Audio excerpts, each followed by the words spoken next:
Flames manages to get out through the apartments. That flash from Neofrag. Oh, Flames!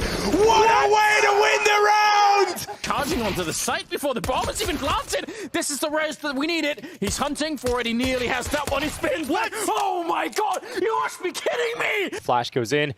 Nico peeks out, and suddenly he finds magic. A double kill right on towards Nico and Flames, and now he needs just one more. Aim. One of the most important aspects of CS2. The thing that differentiates a 5k elo player and a 20k elo player.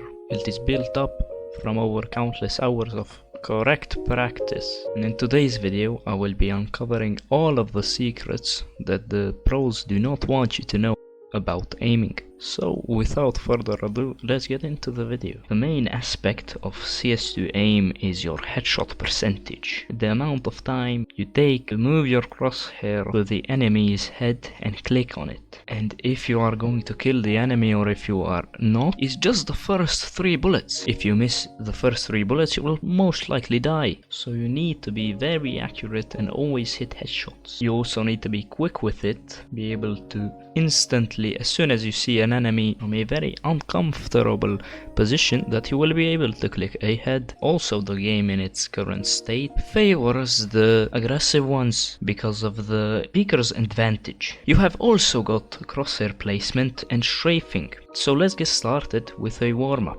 This is what you will be doing before you go into a competitive game or a premiere, whatever. First thing what you want to do is load up aimbots and follow these exact steps.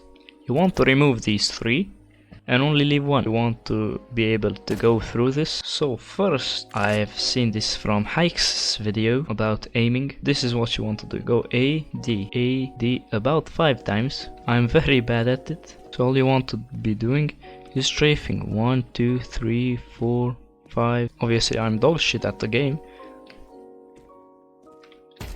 But you want to do this 3 to 5 times, 3 to 5 strafes, and then kill the enemy.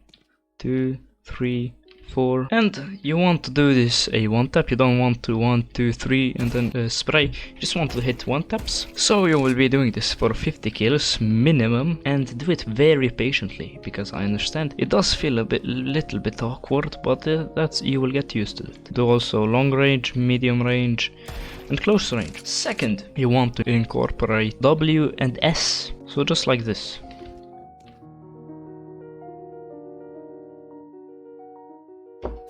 And make sure to counter strafe, also just hitting 1 taps. Okay, so you want to be doing this for about 20 kills, and also make sure that every single time you shoot that it is a 1 tap and that you don't miss.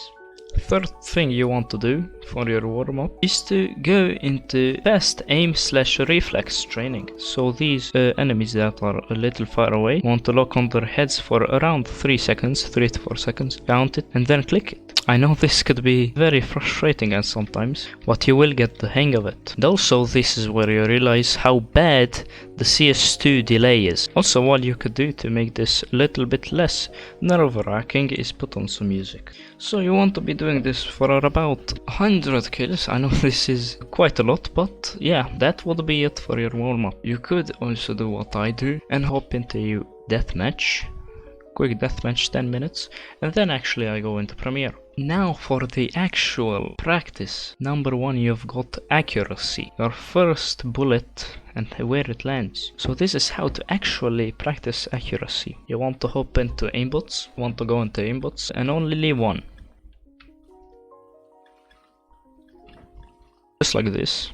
Okay, stand over here and go very slowly, but make sure that it is smooth. But make sure while you're doing it slowly that you do not overshoot and undershoot, because that is the point of going slowly, to actually be 100% accurate and to not miss a single shot. After you've reached around 100 kills, you want to start moving your mouse a bit faster. Now obviously spread will mess you up, but make sure to go very slowly, locking onto heads, being not undershooting or overshooting. Just going slowly and smoothly. I would say that this is the most important part of aiming, being accurate in your shots and not overshooting or undershooting. This will also help with your flicks. Now next you have got tracking. We have covered the tracking in the warm-up. You go into the fast aim / reflex, do the tracking exercise, and also do the WASD tracking on boss like this. And I understand that tracking is very difficult and very annoying, nerve-wracking, but hey, you have to do it if you want to get better at the game. And now you've got everyone's favorite, flicking.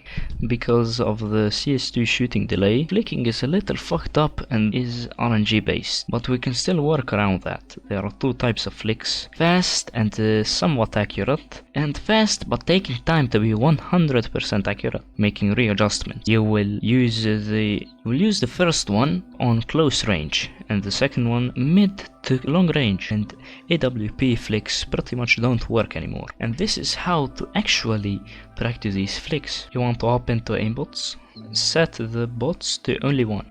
And by the way, this is not mine. I saw this from Wilson CS. A lot of this is from Hikes' video and from Wilson's video. So you want to stand around here and kill him.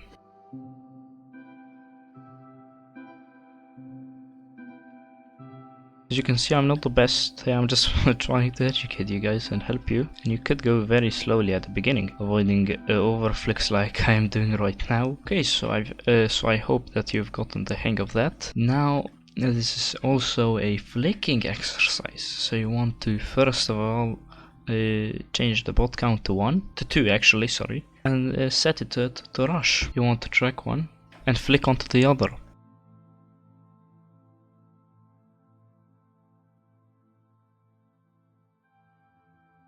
You could do this slowly as well, so that you avoid undershooting and overshooting, which would be smarter. Now the flicks I was talking about earlier, this is an example of a flash flick, like that. Well, this is an example of a slow flick. You see how I adjusted? There.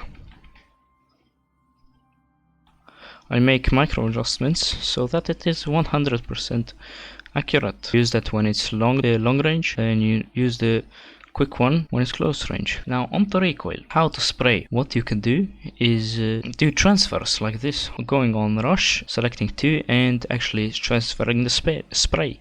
I personally don't think sprays are that important, especially if you're not going to be perfecting them, because you either can do it very good, and that will, you can spray transfer to like 3 enemies. I actually would recommend not spraying and just doing bursts of 4 to 5.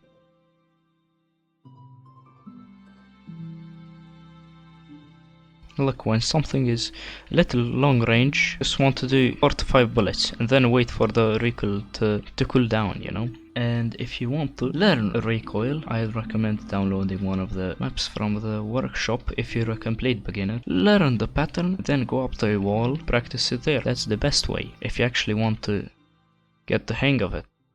It's just doing it into a wall many times. If you do this hundreds of times a day, you will pretty much perfect it in a few weeks. That would be it for spraying. Now the last and final step, which I would say is the most important one. All of the pros are pretty much using it, but they don't want you to know. It is optional, but it sure does help you a lot. It is refrag.gg. This video is not sponsored by Refrag, I'm just a user of it. It has helped me improve my aim tremendously in such a short amount of time. If this video hits 200 likes, I will make a full video on Refrag. Is it worth it? How to utilize it to the full? So on and so on. Make sure to subscribe and hit the bell. And until next time, moi.